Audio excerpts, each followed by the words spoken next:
1 Kings 18:41 says, And Elijah said unto Ahab, Get thee up, eat and drink, for there's a sound of abundance of rain. So Ahab went up to eat and drink, and Elijah went up to the top of Carmel.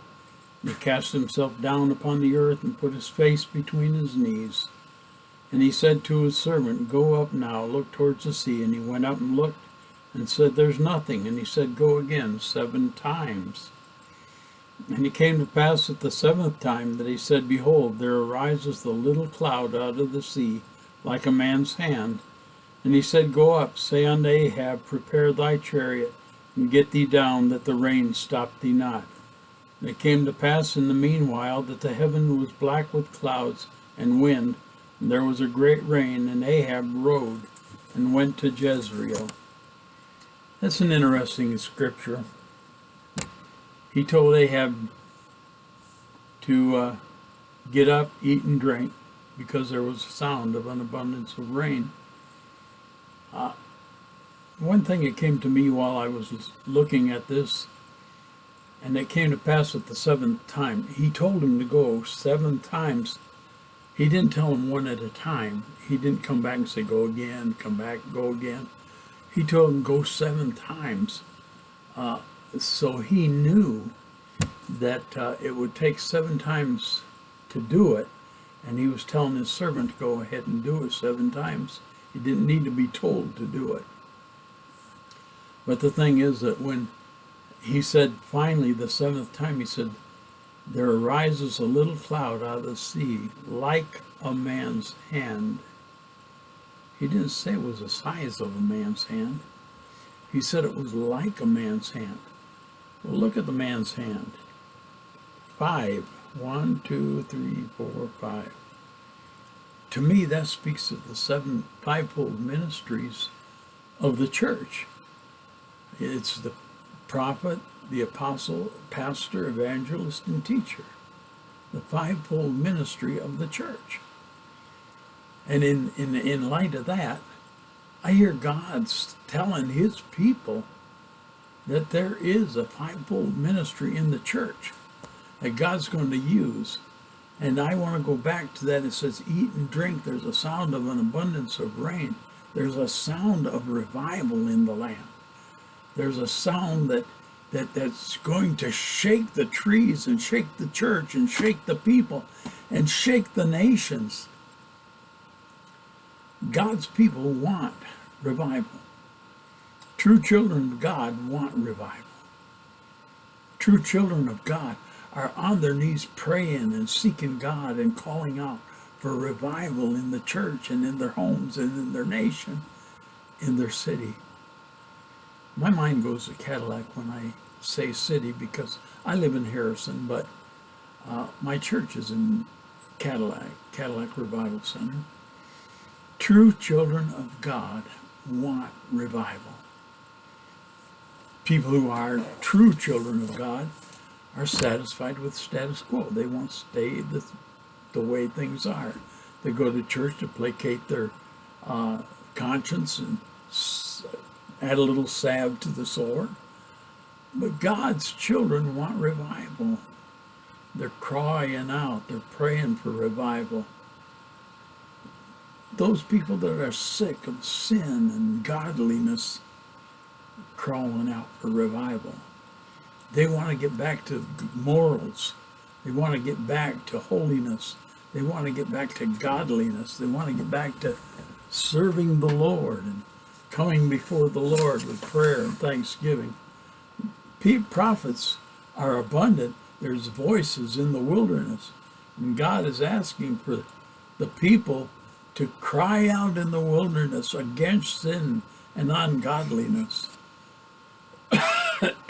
Excuse me. Godliness cannot continue.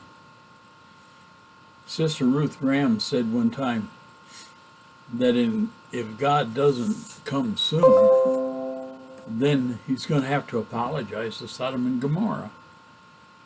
Sin is getting worse and worse. It can't continue the way it is. It seems like people's consciences are seared they become immune to sin, and they become immune to immorality. They become immune to the ungodliness, and they think it's all right to live an ungodly life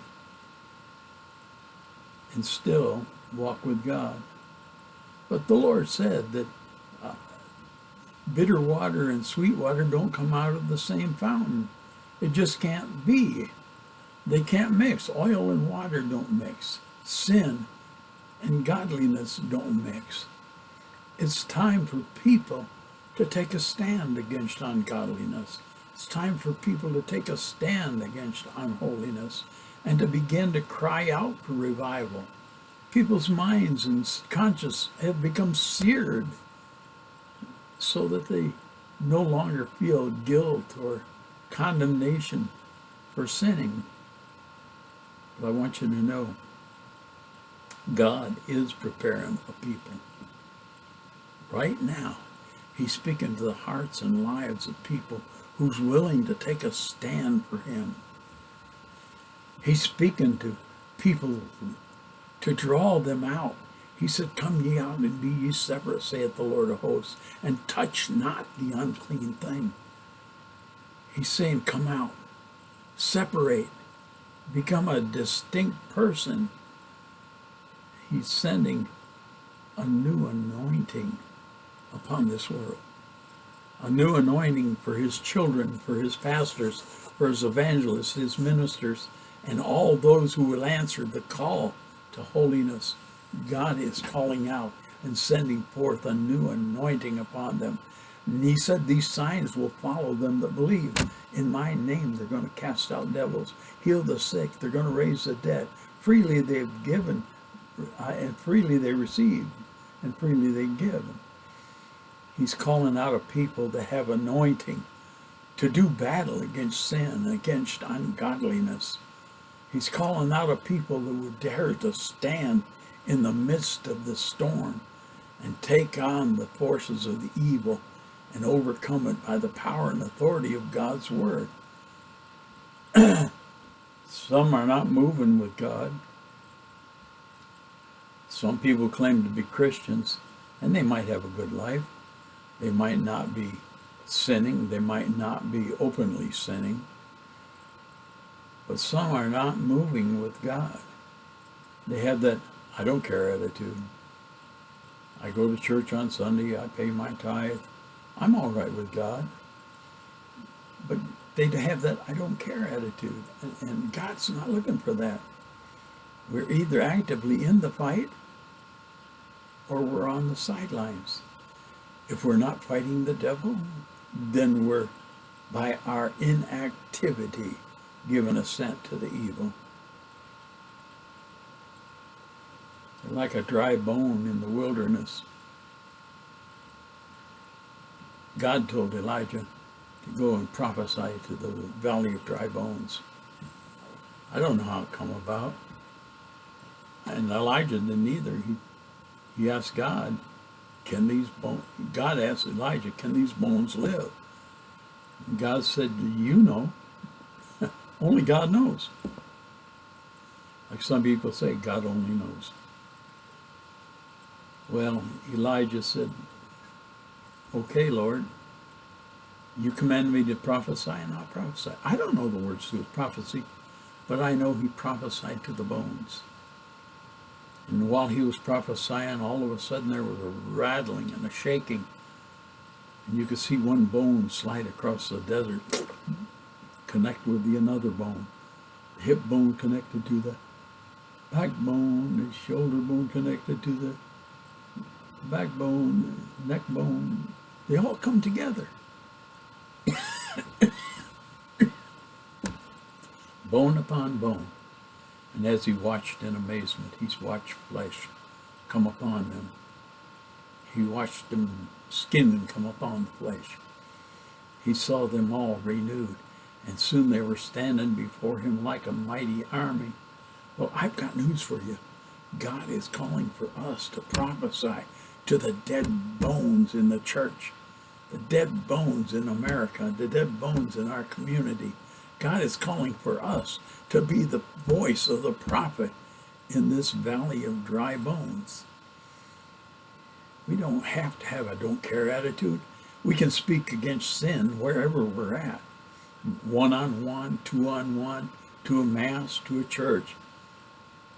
We don't need to be part of those that don't care. But we can stand in the midst and let our light shine.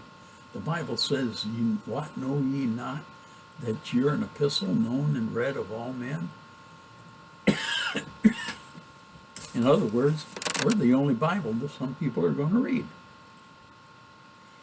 There's a lot of talk, but little action.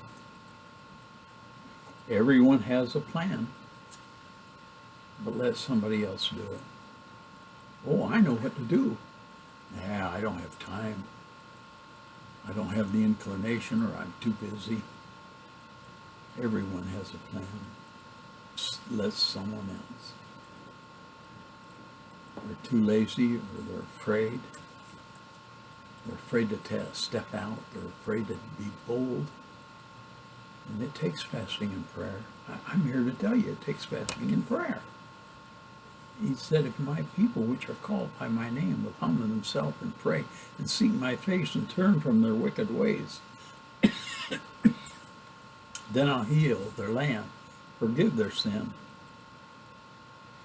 You know, the rain falls on the just and the unjust. The rain is falling. The blessings are falling. The Spirit is calling. And there's some people, it's like ducks. It rains down upon them and it just runs right off their back. Then there's some people, it's like sponges. You just soak it up. They soak up the blessings of God. They soak up the Spirit of God. They soak up the anointing of God. And they prepare to do battle. They prepare for revival. Revival isn't going to come without you fasting and praying. Revival isn't going to come by sitting back. It takes getting involved. It takes putting forth an effort. It takes seeking God. And you know the revival first starts in you. When you go to the altar, or when you go to your closet of prayer, say, here, my Lord, send me. Say, Lord, revive me. Speak to my heart. Bring me close to you. Help me to start the revival in me, in my family, in my church, in my community. Use me, Lord, for your glory. And we will have revival.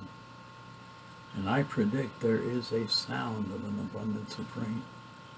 There's a sound of revival in the land.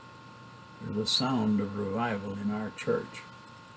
And I applaud our pastor, who has the heart of an evangelist as well as pastor. And he's willing to preach revival, to bring people back to a close walk with God, to bring people back to holiness, righteousness, and stand against sin and evil. The sound of revival is in the land. Can I pray with you? Father, I thank you that you anointed the message to go forth to touch hearts and lives. Help them, Lord. Help each one to be determined to say, Lord, start the revival in me. Search my heart. Search me, Lord. Help me to be that spark that ignites a move of your Spirit in this day and age. Thank you, Lord, for your love and kindness to us, and for your Spirit. In Jesus' name. Thank you, friend. I trust this won't be the last time I do a video. I never can tell. But I'm going to try to continue my ministry in this avenue. Amen.